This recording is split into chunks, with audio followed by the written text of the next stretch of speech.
ఈ కమిటీకి సంబంధించిన డీటెయిల్స్ తో మా ప్రతినిధులు లైవ్ లో సిద్ధంగా కనిపిస్తున్నారు. ఒకరు గోపీకృష్ణ, అలాగే ఈశ్వర్ అండ్ ప్రభాకర్ మనకు కనిపిస్తున్నారు. గోపీకృష్ణ, కేంద్ర జలశక్తి శాఖ ఏర్పాటు చేసిన ఈ కమిటీ ఎప్పటి నుంచి యాక్షన్ మొదలు పెట్టబోతోంది? రెండు రాష్ట్రాలకు సంబంధించిన జల వివాదాల పరిష్కారం దిశగా ఎలాంటి మొదటి అడుగు పడబోతోంది?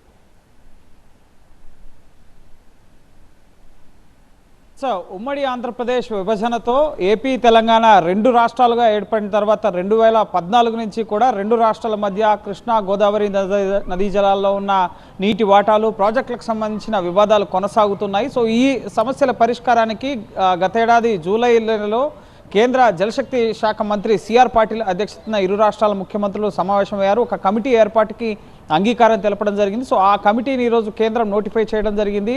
రెండు తెలుగు రాష్ట్రాల ప్రభుత్వాల నుంచి, ముఖ్యంగా ఏపీ నుంచి 4 అధికారులు, తెలంగాణ నుంచి 4 అధికారులు, కేంద్రం నుంచి ముఖ్యంగా సిడబ్ల్యూసి చైర్మన్ ఈ కమిటీకి చైర్మన్గా ఉంటారు. అలాగే ఇటు జలసంఘంకి సంబంధించిన అధికారులంతా కూడా సభ్యులుగా ఉంటారు. సో మొత్తం 13 మందితో ఈ కమిటీ ఏర్పడడం జరిగింది. ఈ కమిటీ ముఖ్యంగా రెండు రాష్ట్రాల మధ్య ఉన్న వివాదాలకు సంబంధించి కృష్ణా నదిపై ఉన్న నాగార్జున సాగర్ ప్రాజెక్ట్ కానీ, శ్రీశైలం ప్రాజెక్ట్ కానీ, వీటికి సంబంధించిన టెలిమెట్రీలు ఏర్పాటు చేయడం, ముఖ్యంగా ప్రాజెక్టులకు సంబంధించిన భద్రత, వాటికి సంబంధించిన పర్యవేక్షణ, మరమ్మతులు ఇవి ఎవరు చూడాలి అన్న అంశాలకు సంబంధించి కమిటీ నిర్ణయించడం జరుగుతుంది.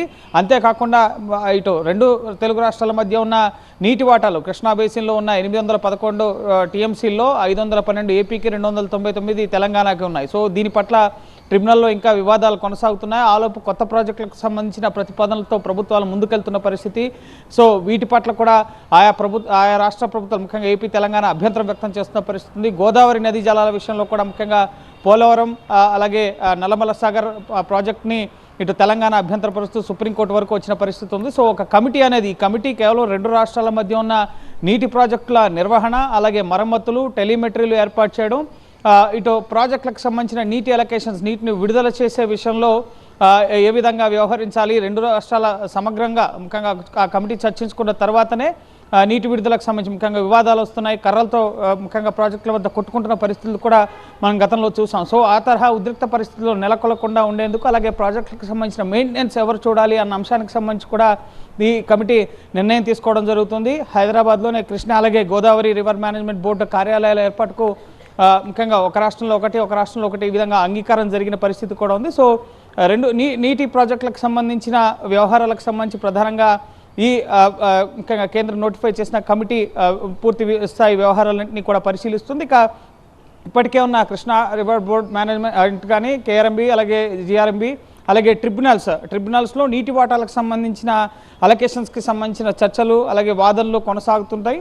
ఇక ఈ కమిటీ మాత్రం రెండు రాష్ట్రాల మధ్య ఉన్న ఈ ఉద్రిక్తతలు ఇంకా ఎస్కలేట్ కాకుండా ఉండడానికి, అలాగే వాళ్ళ కేటాయించిన నీటి వాటాలని యథావిధిగా వినియోగించుకోవడానికి, ఒక స్ట్రీమ్లైన్ చేయడానికి, ఇటు ప్రాజెక్టుల నిర్వహణ కానీ, మరమ్మతులు కానీ, వీటన్నిటికి సంబంధించి టెలిమీటర్లు ఎవరు ఎన్ని టీఎంసీలు వాడుకుంటున్నారన్న ఒక అంశం క్లియర్గా ఉండడానికి ఈ కమిటీ పూర్తి స్థాయిలో రెండు నదులకు సంబంధించిన అంశాలకు సంబంధించి, ఇరు రాష్ట్రాల మధ్య నీటి కేటాయింపులకు సంబంధించిన అంశాలని ఈ కమిటీ మానిటర్ చేయడం జరుగుతుంది. సో ఒక ముందడుగా చెప్పాల్సి ఉంటుంది. కేంద్ర ప్రభుత్వం 11 ఏళ్లుగా రెండు రాష్ట్రాలు కూడా ఈ వ్యవహారంలో ఇటు రెండు రాష్ట్రాల ముఖ్యమంత్రులు ఢిల్లీ స్థాయిలో గతంలో కేసీఆర్, అలాగే జగన్మోహన్ రెడ్డి, అలాగే కేసీఆర్, చంద్రబాబు ఇటు కేంద్రం వద్దకు వచ్చి కూర్చుని మాట్లాడిన పరిస్థితి ఉంది. ఇటీవల కూడా రేవంత్ రెడ్డి, చంద్రబాబు, సిఆర్ పాటిల్తో చర్చలు జరిపిన తర్వాత ఈ కమిటీ ఏర్పాటు చేయాలని చెప్పి కేంద్ర జలశక్తి శాఖ నిర్ణయించడం జరిగింది. సో రాష్ట్ర ప్రభుత్వాలకు సంబంధించి అధికారులను నోటిఫై ఎవరెవరు సభ్యులుగా ఉండాలనేది నిర్ణయించడంతో దీన్ని కేంద్రం ఈరోజు నోటిఫై చేయడం జరిగింది. సో ఇకపై